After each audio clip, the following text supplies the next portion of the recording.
مسجد الحرام مکۃ المکرمہ اور مسجد النبوی مدینہ المنورہ سے خطبے کا اردو ترجمہ کے لیے ہمارے سوشل نیٹ ورک کو فالو کرنا نہ بھولیں اور اپنے دوست احباب کے ساتھ بھی ضرور شیئر کیجیے۔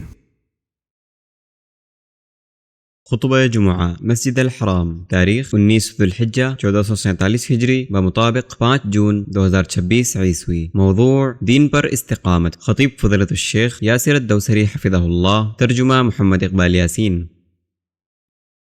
تمام تعریف اللہ کے لیے ہے، اس نے غلبہ اور توفیق اس کے لیے لکھ دی جس نے اس کی اطاعت کی اور اس کا تقوی اختیار کیا، اور ذلت و رسوائی اس کے لیے جس نے اس کے حکم کی خلاف ورزی اور نافرمانی کی۔ میں اس پاک ذات کی اس شخص کی طرح حمد بیان کرتا ہوں جو اپنے مولا کے فضل کا معترف ہو، اس کا شکر ادا کرتا ہوں جس نے اسے دوست بنایا، اس کا خیر اسے ڈھانپے ہوئے ہے، اور میں گواہی دیتا ہوں کہ ایک اللہ کے سوا کوئی معبود برحق نہیں، اس کا کوئی شریک نہیں۔ کامیابی صرف اس کی اطاعت میں ہے اور بے نیازی صرف اس کی رحمت کی محتاجی میں ہے، اور میں گواہی دیتا ہوں کہ محمد اس کے بندے اور رسول ہیں۔ اللہ ان پر اور ان کے آل و اصحاب پر، ان کے طریقے پر چلنے والوں پر درود و سلام اور برکت نازل فرمائے۔ اما بعد، اللہ کا تقوی اختیار کرو اور خلوت و جلوت میں اس سے ڈرو۔ ان لوگوں میں سے بن جاؤ جو اپنے رب کے سامنے کھڑے ہونے سے ڈرے اور نفس کو خواہشات سے روکے، اور توشہ لے لو، بہترین توشہ اللہ کا تقوی ہے۔ اللہ کے معزز گھر کے حجاج اور رحمان کے مہمان،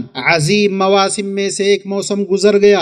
حج کے ایام اپنے منافع اور غنیمتوں کے ساتھ اختتام پذیر ہو گئے۔ اے وہ لوگو جنہوں نے ندا پر لبیک کہا، آپ کا چنا جانا آپ کو مبارک ہو۔ آپ لوگ دور دراز علاقے اور شہروں سے آئے، جوق در جوق اللہ کی بارگاہ میں تشریف لائے، اس کے در پر ہجوم در ہجوم کھڑے ہوئے۔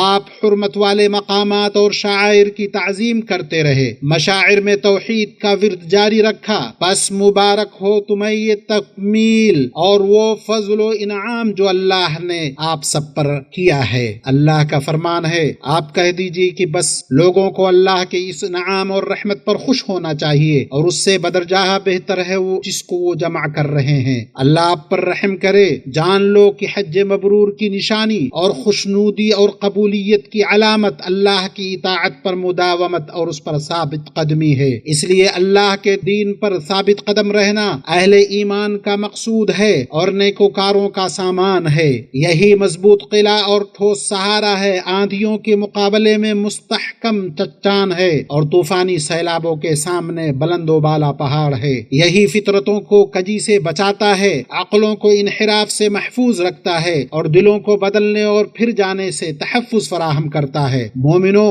بے شک دین پر ثابت قدمی کی وصیت اللہ تعالی نے اپنے نبی برگزیدہ رسول اپنے چنیدہ بندے کو کی۔ اللہ نے فرمایا، پس اپنے رب کی حمد کے ساتھ تسبیح کیجئے، سجدہ کرنے والوں میں شامل رہیے، اپنے رب کی عبادت کیجئے یہاں تک کہ موت آ جائے۔ انس رضی اللہ عنہ سے روایت ہے کہ رسول اللہ صلی اللہ علیہ وسلم کثرت سے دعا فرمایا کرتے تھے، اے دلوں کے پھیرنے والے، میرے دل کو اپنے دین پر ثابت رکھ۔ میں نے عرض کیا، اللہ کے رسول، کیا آپ پر اور آپ کی لائی ہوئی چیز پر ہم ایمان نہیں لائے؟ تو کیا آپ کو ہمارے بارے میں بھی خدشہ ہے؟ آپ نے فرمایا، ہاں، بے شک دل اللہ کے 2 انگلیوں کے درمیان ہے، وہ انہیں جیسے چاہے پھیرتا رہتا ہے۔ اور اللہ سبحانہ نے بیان کیا کہ ثابت قدمی ایک نعمت ہے جو دنیا و آخرت میں اہل ایمان کو عنایت کی جاتی ہے۔ اللہ نے فرمایا، ایمان والوں کو اللہ تعالیٰ پکی بات کے ساتھ مضبوط رکھتا ہے، دنیا کی زندگی میں بھی و آخرت میں بھی۔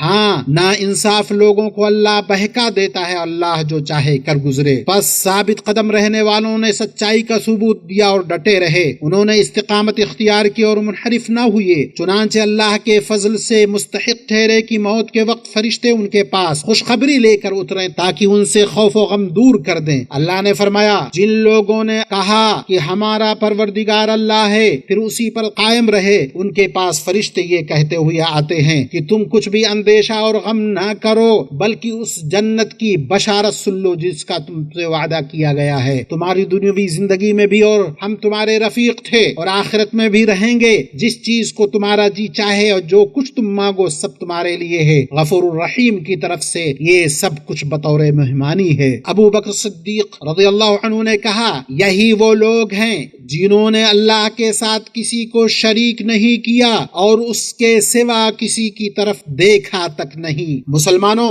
ثابت قدمی کے کچھ ذرائع ہیں جو شخص انہیں اختیار کر لے وہ اللہ کے حکم سے اپنی مراد پا لیتا ہے۔ ان ذرائع میں سے سب سے بڑا ذریعہ توحید کا بجا لانا ہے۔ قرآن میں ہے، ہم تیری ہی عبادت کرتے ہیں اور تجھ ہی سے مدد چاہتے ہیں۔ پھر اللہ کی کتاب اور اس کے رسول صلی اللہ علیہ وسلم کی سنت کو فہم و فراست، علم و عمل کے ذریعے مضبوطی سے تھامنا۔ نبی صلی اللہ علیہ وسلم نے اپنی امت کو اس عظیم اصول کی وصیت فرمائی اور فرمایا، میں تم میں دو چیزیں چھوڑ کر جا رہا ہوں، جب تک تم ان دونوں کو مضبوطی سے تھامے رہو گے ہرگز گمراہ نہ ہوگے، اللہ کی کتاب اور اس کے نبی کی سنت۔ چنانچہ جو شخص کتاب و سنت کو مضبوطی سے تھام لے اس کے قدم نہیں ڈگمگائیں گے، اس کی فہم کبھی گمراہ نہ ہوگی، شبہات اسے اچک نہیں پائیں گے، خواہشات اسے فتنہ میں نہ ڈال سکیں گے۔ اللہ نے فرمایا، ان سے کہو کہ اسے تو روح القدس نے ٹھیک ٹھیک میرے رب کی طرف سے بتدریج نازل کیا ہے تاکہ ایمان لانے والوں کی ایمان کو پختہ کرے اور فرمانبرداروں کو زندگی کے معاملات میں سیدھی راہ بتائے۔ اللہ کے دین پر ثابت قدمی کے بنیادی عناصر میں سے ہے سلف صالحین کے منہج اور ان کی فہم کو لازم پکڑنا۔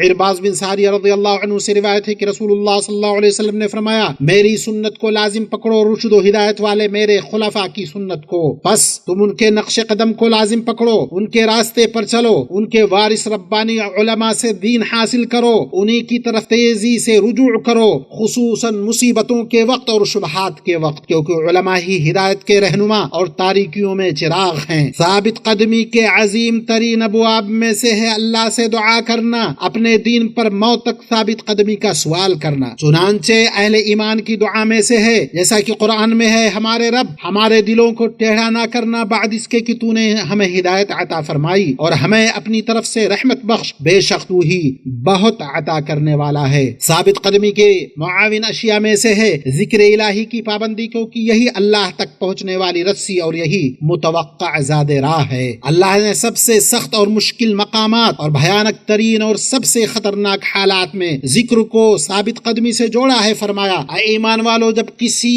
گروہ سے تمہارا مقابلہ ہو تو ثابت قدم رہو، اللہ کو کثرت سے یاد کرو، توقع ہے کہ تمہیں کامیابی نصیب ہوگی۔ اللہ کے دین پر ثابت قدم رہنے کے ذرائع میں سے ایک ذریعہ نیک صحبت کو لازم پکڑنا ہے۔ چنانچہ اللہ کے نبی صلی اللہ علیہ وسلم نے فرمایا، آدمی اپنے دوست کے دین پر ہوتا ہے، لہذا تم میں سے ہر شخص کو دیکھنا چاہیے کہ وہ کس کو دوست بنا رہا ہے۔ اس کے ذرائع میں سے ایک یہ بھی ہے کہ آدمی گناہوں اور برائیوں کو چھوڑ دے، معاصی اور خطاؤں سے دوری اختیار کرے۔ چنانچہ ابن مسعود کی روایت ہے کہ رسول اللہ صلی اللہ علیہ وسلم نے فرمایا، چھوٹے چھوٹے گناہوں سے بچو، کہیں ایسا نہ ہو کہ یہ تم پر جمع ہو کر کے تم کو ہلاک کر دے۔ اللہ کے بندو، ثابت قدمی اپناؤ، ثابت قدمی اختیار کرو۔ کیا ہی حسین ہے وہ اطاعت جس کے بعد ایک اور اطاعت ہو، اور کیا ہی خوب ہے وہ نیکی جو نیکی کے بعد ہو۔ افسوس اس شخص پر جو عہد و پیمان کو مضبوط کرنے کے بعد توڑ دے اور جو تعمیر کیا ہے اسے ڈھا دے۔ اللہ عز و جل نے فرمایا، تمہاری حالت اس عورت کی سی نہ ہو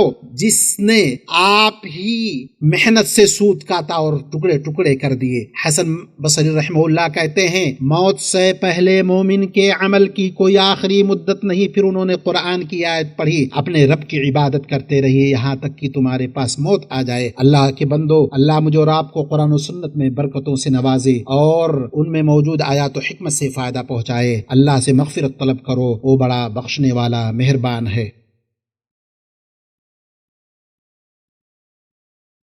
تمام تعریف اللہ کے لیے جو دلوں اور نگاہوں کو پھیرنے والا ہے اور اپنے متقی نیک بندوں کو دنیا اور ہمیشگی کے گھر آخرت میں ثابت قدم رکھنے والا ہے۔ درود و سلام نازل ہو ہمارے برگزیدہ نبی محمد پر، آپ کے پاکیزہ آل و اصحاب پر۔ اما بعد، اللہ کے مقدس گھر کے حاجیوں، رحمان کے مہمانوں، اللہ آپ کے حج کو قبول فرمائے، آپ کی کوشش کو قبول کرے۔ اللہ ہم پر اور آپ پر ان مبارک موسموں کو طویل زمانوں، لمبی مدتوں تک خیر و برکت کے ساتھ لوٹاتا رہے۔ اللہ ہمارے حکمرانوں کو حرمین شریفین، ان کے قاصدین، حجاج و معتمرین اور زائرین کی طرف سے بہترین جزا عطا فرمائے۔ اللہ ان کی کوشش کو قبولیت بخشے، ان کے لیے بھرپور اجر لکھے، انہیں بہت زیادہ فضل سے نوازے، انہیں عظیم ثواب عطا فرمائے۔ بے شک امور سے جو دل کو ٹھنڈک بخشتے ہیں، عزت و فخر کے جذبات کو جگاتے ہیں، تعریف و شکر کے مستحق ہیں، وہ عظیم اور قابل تحسین کوششیں ہیں اور وہ نمایاں نمایاں اعمال ہیں جو اس مبارک مملکت کی قیادت رشیدہ حرمین شریفین میں انجام دیتی ہے، جن کے بدولت اللہ کی توفیق سے اس سال کے حج کا موسم غیر معمولی کامیابی سے ہمکنار ہوا۔ یہ سال بسال حج کے موسموں کی مسلسل کامیابیوں کی ایک کڑی ہے۔ اللہ ہماری اس مبارک سرزمین پر یہ عظیم شرف ہمیشہ قائم رکھے۔ اللہ کے بندو، اتنی بات ہوئی اور درود و سلام بھیجو اس ہستی پر جنہیں حکمت و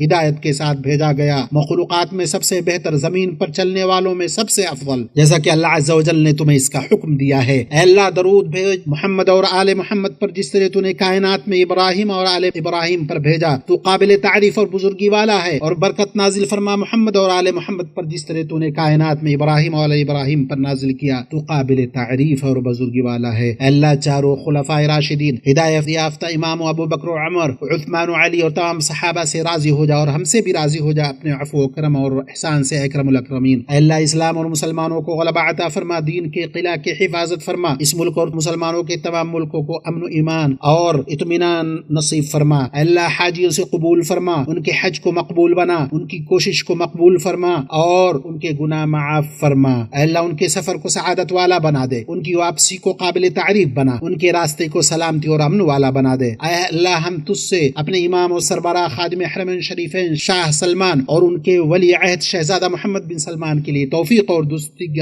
سوال کرتے ہیں۔ اے اللہ، انہیں ہماری طرف سے اور ملکوں اور بندوں اسلام اور مسلمانوں کی طرف سے بہترین بدلہ عنایت فرما۔ اے اللہ، ہماری امت کے جانبازوں، سرحدوں پر پہرا دینے والے ہمارے سپاہیوں کی مدد فرما، انہیں اپنی حفاظت میں رکھ، انہیں اپنی خاص عنایت میں لے لے اور اپنی ربانی نگرانی میں ان کی نگہداشت فرما۔ اے اللہ، ان سب لوگوں کو جنہوں نے تیرے مہمانوں کی خدمت کا شرف حاصل کیا، بہترین بدلہ عطا فرما دے۔ اے اللہ رب العزت، ہمارے اور مسلمانوں کے مریضوں کو شفا یاب کر دے، ہمارے اور مسلمانوں کی وفات شدگان پر رحم فرما۔ اللہ، فلسطین میں اور دنیا کے ہر گوشے میں مظلوم اور کمزور مسلمانوں کی مدد فرما۔ اے اللہ، ان کے ہر غم کو کشادگی میں بدل دے، ہر تنگی سے نکلنے کا راستہ پیدا فرما، مسجد اقصی کی حفاظت فرما اور اسے قیامت کے دن تک سر بلند کر۔ اللہ کے بندو، اللہ تعالی عدل کا اور بھلائی کا اور قرابت داروں کے ساتھ حسن سلوک کا حکم دیتا ہے، وہ خود تمہیں نصیحت کر رہا ہے کہ تم نصیحت حاصل کرو۔